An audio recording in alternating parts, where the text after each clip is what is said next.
Hello everyone, my name is Jen and welcome to the Book Refuge and welcome to another recommendations video. And today I'm doing a video that I didn't realize it's been so long since I've filmed one of these. And you know, one of the things that I do for being able to make 4 videos a week is I have a spreadsheet that I've created that has all of my recommendation videos that I've ever filmed, which, you know, I believe is at 300 or more. I don't know. I need to check that number so that I'm saying the right thing. But I have hundreds of recommendation videos. And so to make sure that I'm not being too repetitive or that I don't forget to make a certain video, I have a spreadsheet that has all of these on it. And if there's a video I haven't made in more than a year, I go through my books and see if I have enough new recommendations to make for that, you know. So this is one of my favorite tropes. And I realized that I hadn't made a video in almost 2 years for it, because the video, like these books in this category, they usually end up with something else because this is a very like broad category, which as you can tell, it's arranged marriage. I went with more of like arranged marriage this time because we're going to cover the whole gamut of it.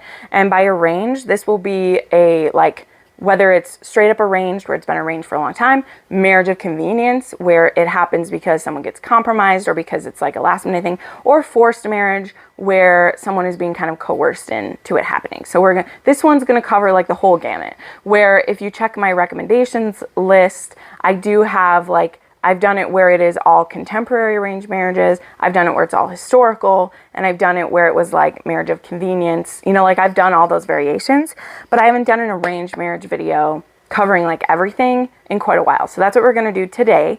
And we will start with the historicals. Most of these are marriage of convenience or compromising situation. I don't know. But anyway, we're going to dive in. And as usual, we're going to start with the book that kind of made me realize I hadn't done this in a while. And I'll show you the book, and then I might end up putting a picture up because it's shiny and I hate holding up shiny books. But the one that I just read recently and I absolutely loved it was Phoebe by Minerva Spencer. Oh, that's not too bad. It's in like this full size, and like Amazon didn't do the greatest job printing it, but I don't care. I'm happy to own it. I love Minerva Spencer / SM La Violette, and this is the first book in a new series of hers. So you can dive right into this one. I know this book looks like some of her traditionally published ones that had like the not butterflies. They had, I don't know, they had flowers and stuff across them. But this one is the beginning of a new series, and this one is about Phoebe. And this is about a girl. She's part of the family, the Bellamy sisters. They are in kind of a tight spot. Their father has wasted a lot of their money, and they're going to start losing their land and their homes. And so the father has to rent out one of their homes, and they end up renting it out to this man named, where's his name in here? Viscount Needham. His name is Paul, and he is a businessman, and he is a lord, or viscount. He's a viscount, but his family kind of got that title based on money and by gobbling up land, because in England, that's part of the way that, you know, you get a title is by being a landowner, is a big part of it. And the reason why that's like hereditary is usually because like you pass your land on to your kids and then they get the title. But in this case, his father was a businessman and he's a businessman. Anyway, too much background for this quick recommendation thing. But he has a bastard daughter and a ex-mistress. I'm using these for a reason, but I don't want to spoil anything. Who this mistress is dying. She has consumption and she doesn't have long to live. So when Paul is renting this home, he brings his daughter with him, and he brings his dying mistress with, because he didn't want to separate his child from her, and also he cares about her. They are not, you know, in a relationship in this book at all, but he still cares for her, and he didn't want to remove his child from her mother, and he didn't want the mother to be alone as she is dying. And so when he rents this house, he comes to tea at their house, and he straight up says that this is my situation, and the family's like horrified. But he also kind of is rubbing it in their face a little, because they still need his money. So they're going to have to deal with his uncouth, you know, having his bastard daughter here. You know, one day he's going to want to bring his daughter into society, and they're just going to have to deal with it because, like, they need his money. And on top of that, he, you know, is willing to marry one of these daughters and, you know, help them rebuild the family fortune, but they'd have to swallow their pride and marry one of their daughters to him. And now Phoebe is the fourth out of 6 children, I think. There's 5 sisters and 1 brother. Her brother's the youngest, so she's kind of square in the middle. And she knows her older, specifically one of her older sisters, who's like 25, she would sacrifice herself to this guy. So she actually preemptively, who she's called him like names before, and he like overheard her when she was saying like how rude and like just how like horrible she was. And this is an age gap. She's 20, he's like 36, and he overhears her saying that about him, and like he thinks she has spunk. Like he really is like, anyway, so he's been to visit her sisters in London, and he's taken them out for a drive, and she hears this, and she just does not want her beautiful, kind, gentle older sister to be married to this uncouth, horrible gentleman. So I'm sorry I'm setting it up so much, but I love this book and I want to sell it to you. And so she goes to his home when he gets back to town, and she goes without a chaperone or anything. And she's like, I want you not to marry my sisters because it's not fair to them that my parents are trying to throw them at you. And he's like, well, I need a wife, you know, and I need someone who's going to be a good example to my daughter. And he does like lay it out. He's like, my mistress is dying. We're not together anymore, but I couldn't abandon her. And so now very quickly Phoebe is realizing that she misjudged him, but she still, you know, is like, well, you were super rude about, you know, all those things. So he says, I'll make you a deal. I won't marry your sisters if you marry me instead. So now the mantle's passed to her. And of course her parents are perfectly happy to have her be the one sacrificing herself if it means they get to keep the lifestyle that they've had. And so she does it. But they both make each other some promises, and he's like, I won't be with anyone but you. We're going to have a real marriage from the beginning. I need an heir. And also, they're very attracted to each other. Minerva Spencer writes chemistry very well, so they're very much into each other. And, you know, this is a virgin heroine, but I've said in a couple videos now, like, this is one of the best wedding night scenes that I've read for it being a virgin heroine. Like, the hero is so attentive, and he knows that if he is able to like belay a lot of the fear she has, because of course her mother is very much like lay back and think of England, he's going to want to do things to your body and like, you know, all these things. And so she's very scared, but she also knows that like she's enjoyed kissing him. She's like, he's very sensual, even though like both of them aren't described as being like good looking, which I'm always like, whatever, people are good looking to each other for different reasons, you know. And he's just so attentive to her, and he's like, I know if I start this right, we could have a really great, healthy sex life together. And I love how he's cognizant of that, and he, you know, talks things through with her. So I love this. Of course, there's some misunderstandings that go in this book, and that could be frustrating. But what I love is that Phoebe is young, but she's not so stuck in her ways that she isn't willing to learn, and she isn't willing to apologize. And the same with the hero. When he judges her for thinking things about him, he's able to step back and be like, but what else would she think? You know, I'm not giving her anything else to think, and then I'm mad when she's making assumptions. So I just love when our characters are smart, and they're also sexy, and it was great. So anyway, there, I spent 10 minutes describing the one book. It'll be a little bit faster now, but I love that book. Next, I have Crying Wolf by Kerrigan Byrne. This is the newest book in her Good Girls series. These are all like just over novella length. You could read these ones in any order if you want to.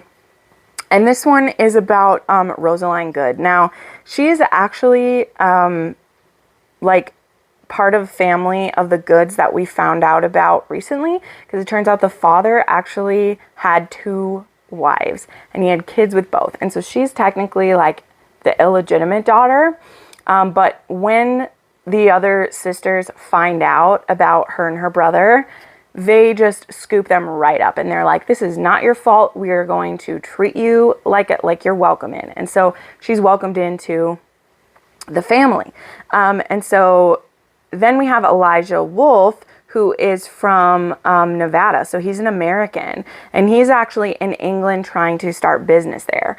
And he happens to be like renting the house that's next door to her house. And she does have kleptomania from like childhood issues. And he catches her sneaking into his attic, which he's now staying there. And so he catches her. And then when she gets away and sneaks back in to her home, he thinks that she's a thief, and that it's a boy, by the way, too, because she's dressed like a boy and he's like, what's a girl doing hopping the roofs?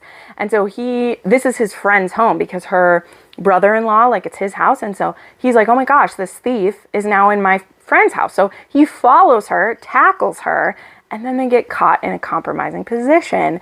And the brother-in-law is like, you have to marry my sister-in-law now, like, or she is ruined. And there's already enough scandal because of her father, like she will be ruined if you don't marry her. And Elijah was like, I don't want to marry this English chit. I was just trying to stop her from stealing from me. So that's the setup of them. But as Kerrigan Byrne does, so this is actually another age gap too. But they end up having to have a shotgun wedding, and he thinks his wife, okay, I love this. I know it's a toxic trope, but I don't care.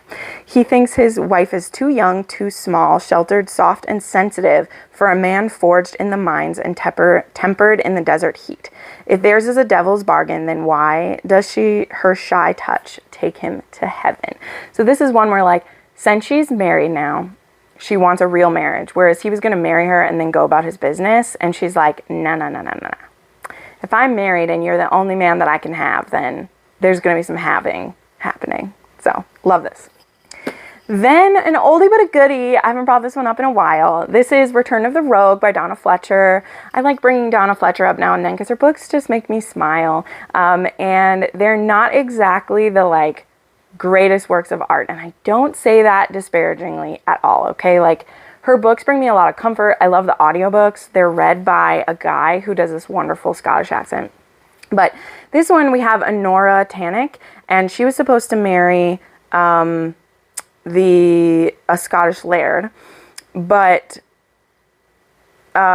he had been like taken captive, and so she's going to marry the next brother.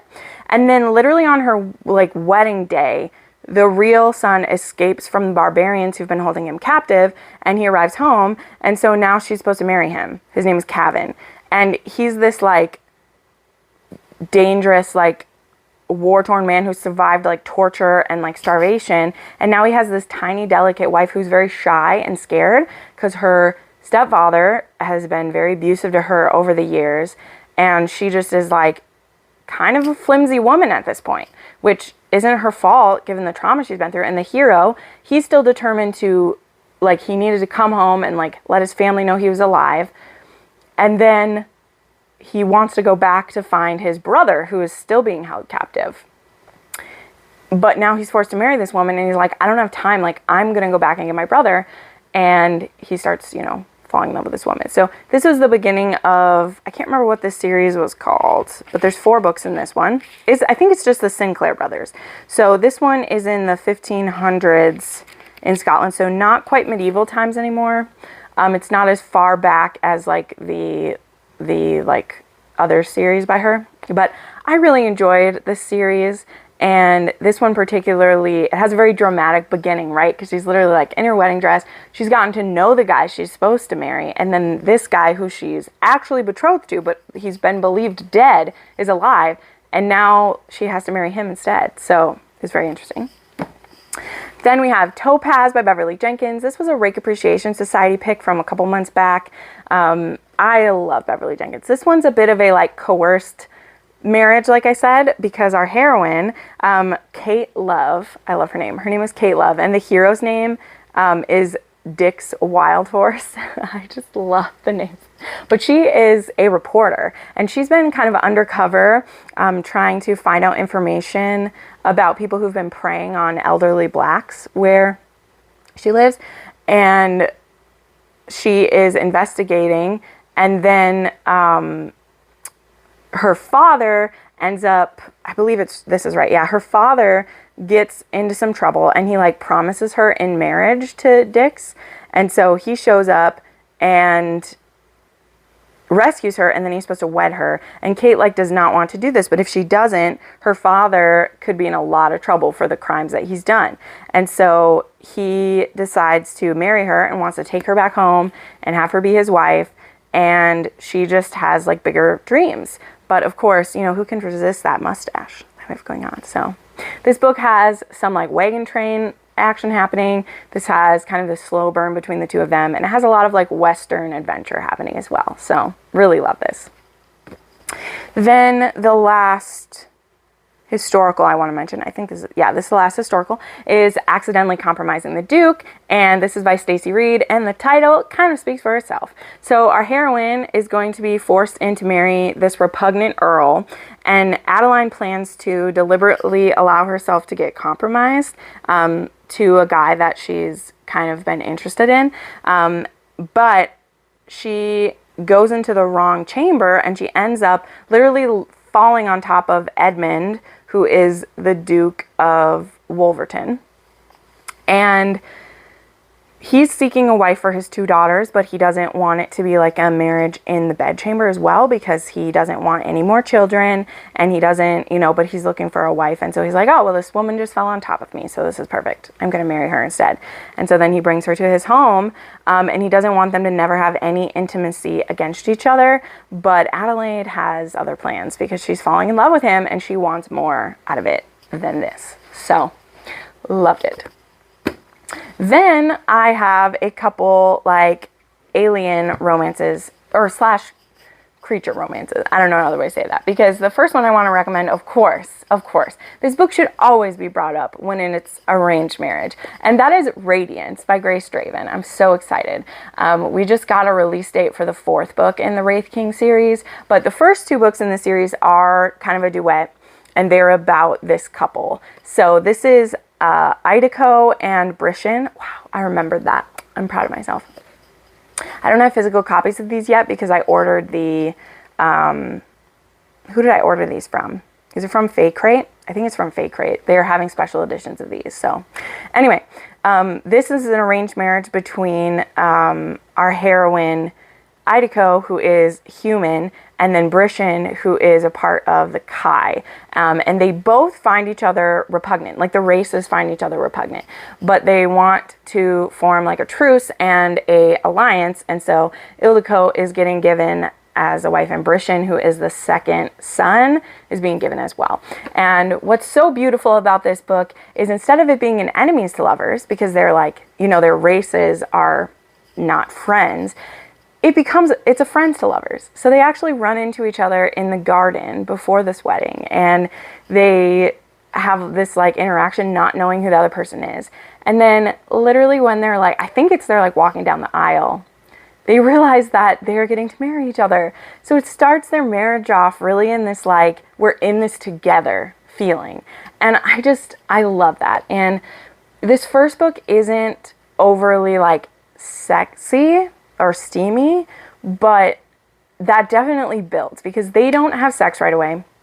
They don't really know how good it would work either, because literally like Brishan has claws and teeth, and you know, he's a scary looking man. But as they travel together, he brings her from, you know, the human lands to his home, and that's such like a, you know, life-changing, you know, thing for her. They're very patient with each other, and things that could be misunderstandings or could make things very awkward, they are able to discuss it and work it out. And I just love that. I absolutely love it. And so this book always deserves the attention it gets. And like I said, both Radiance and then Idealong are kind of a duet about these two. And then there's also the Ippos King, which I really liked as well. That's a different couple. That time it's a Kai woman and a human man, and whew, there's some good scenes with them. And then the third one, or the 4th book, will be coming beginning of next year. So, but you can read this one right now, and it'll be great. And then I have kind of an alien romance, right? This one is The Half Orcs Maiden Bride by Ruby Dixon. This you can read as a standalone, but it does loosely connect with the Spinster, the Orcs, the Spinster Bride one. But this one is about Lady Iolanthe, and has always expected she would be a spinster. She's tall and she's poor, and all of her other sisters are married. She's almost 30. She's going to be a spinster. And then her father returns that he's found a groom for her and that he's very tall and strong. And so she's like, oh, cool. Well, it's a half orc. And so her father, like, doesn't even warn her. He literally just drops her at this guy's castle and, like, books it out of there, takes the money that he's given for the bride price, and then books it out of there. And Iolanthe is like, wow, I've just been given away. But this hero is super into her. He is so, like, thankful to have a bride who isn't fragile and weak and small, and she's everything he could have dreamed of. And in both this book and The Spinster's Bride, there's this ceremony that takes like 3 days that they go through to like prove worthiness for the wedding, and it's always like a very sexy thing. So this is a nice quickie, and it just makes me smile. Like Ruby Dixon's books, they make me smile. They are ridiculous and wonderful, and I say that with absolute respect. So highly recommend if you want a quick little, this is, you know, arranged marriage, and it's fantastic.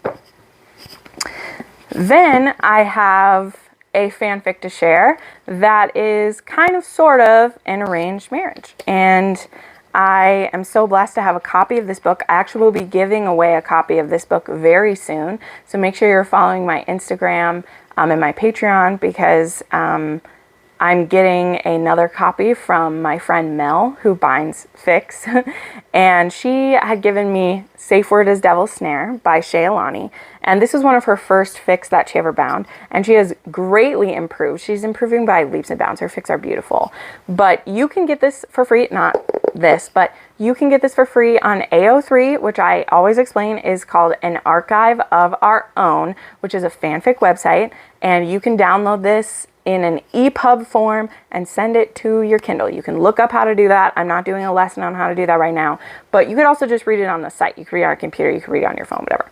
But this is a fic about Hermione and Neville, and it takes place a few years later from everything, and Hermione worked for the ministry, and it's been discovered that they're not having any more magical children. Like, there aren't magical children being born, and they discover, you know, they're trying to find a way for people to be with their best match.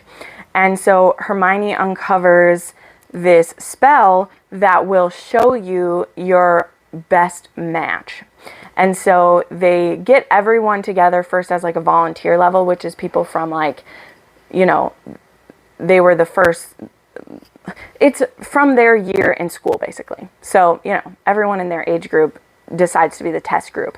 And so everybody does this spell and they start being shown who their match is. Now, what's funny in this one is that Hermione and Draco actually have a really high match, and they both look at each other and they're like, no. Because it doesn't show you your only match, it shows you your percentage. So, like, it shows Hermione her percentage match with Ron and her percentage match with Harry, and it's just not, like, that high, right?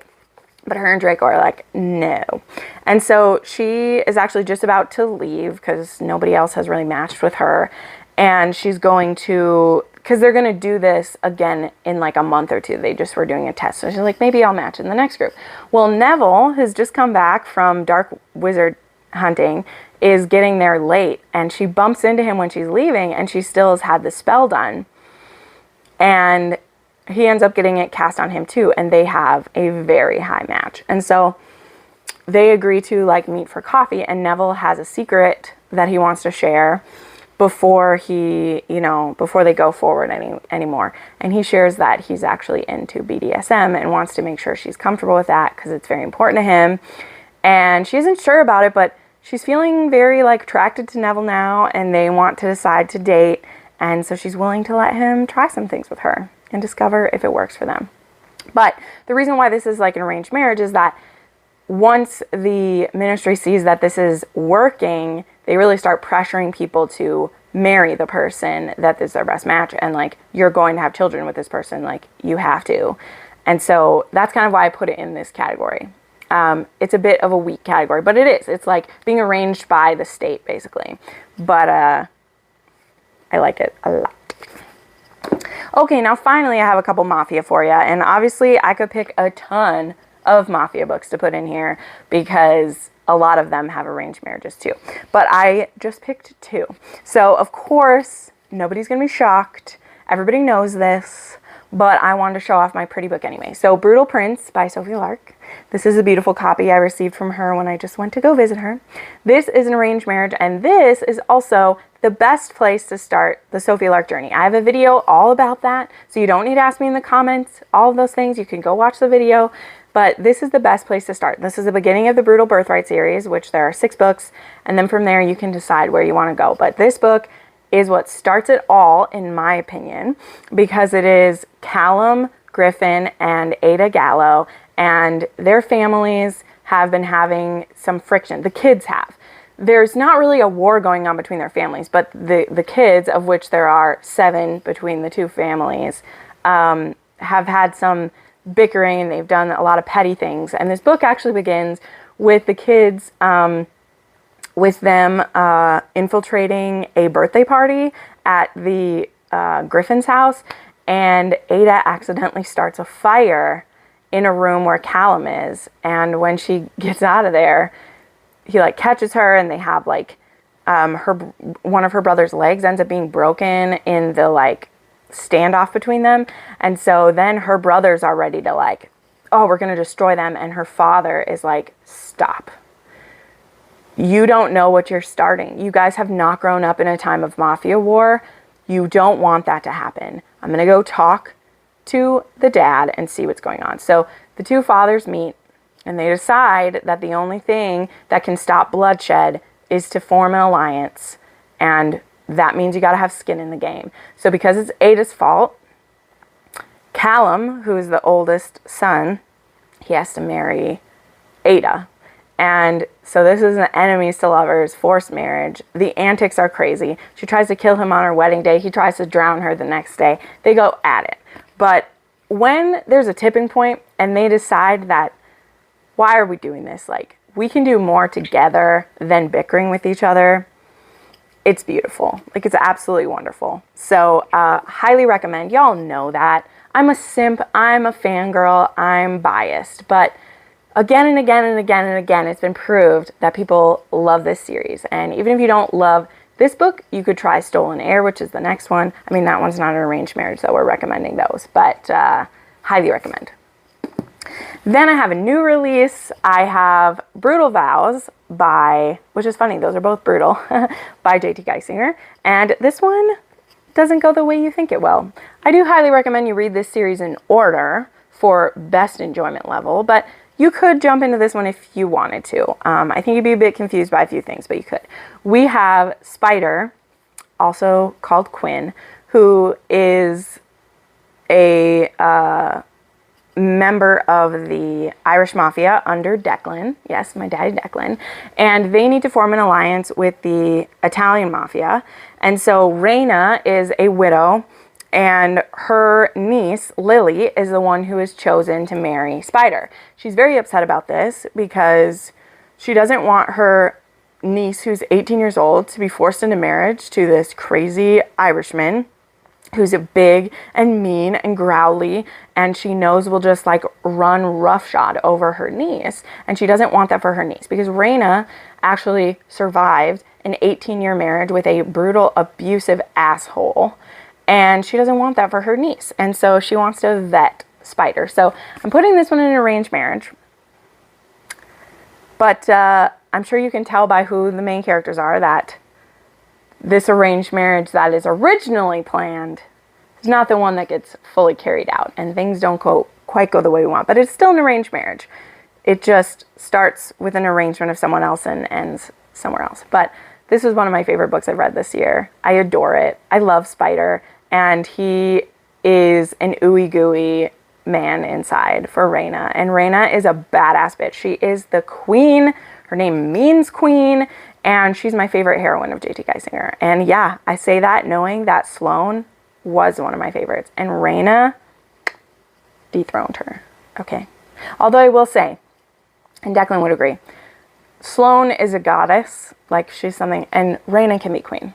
And they can be friends. Because real goddess and queen energy, there's no competition necessary. We just all love each other. So there you go. Those are some of my favorite recent and older arranged marriages that I've read. Let me know some of your favorites. As I said, I have other videos for this too, so check out my playlist. Thank you so much for watching this video. Make sure you subscribe to my channel. I put up 4 videos a week. There's also extra content on my Patreon and early access if you check out channel memberships. I do this full time, so I got recommendations for you almost every day of the week. Thanks so much for watching, and I'll see you next time. Bye.